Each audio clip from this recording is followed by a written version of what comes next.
जय हिंद, वंदे मातरम।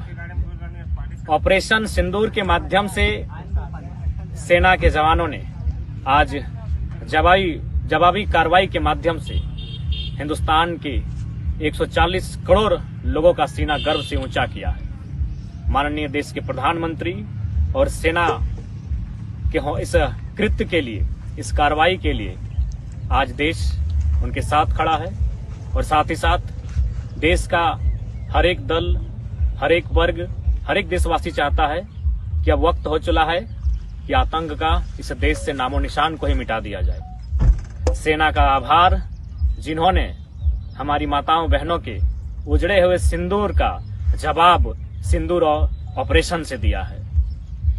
और साथ ही हमारे संगठन प्रधानमंत्री नरेंद्र मोदी द्वारा जो भी निर्णय आतंकवाद के खात्मे को लेकर लिए जाएंगे, हम लोग मजबूती के साथ खड़े रहेंगे।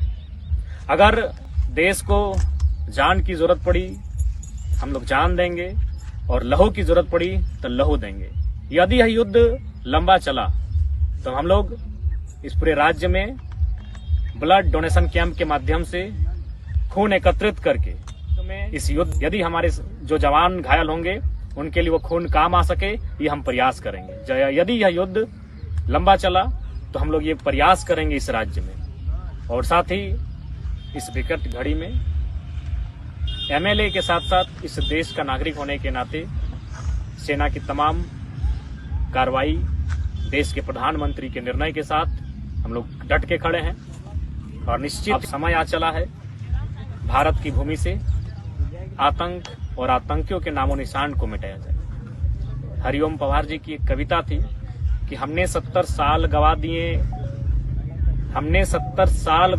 श्वेत कबूतर उड़ाने में, हमने 70 साल गवा दिए श्वेत कबूतर उड़ाने में, खूनी पंजों के गिद्धों को गायत्री समझाने में, नागफनी के फन पर बेला जूही नहीं खिलने वाले, पत्थर के आंखों में आंसू नहीं मिलने वाले।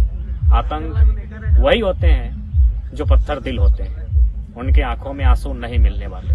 इसलिए अब वार्ता की नहीं, शांति की नहीं, युद्ध से ही आतंक की समस्या का हल होगा।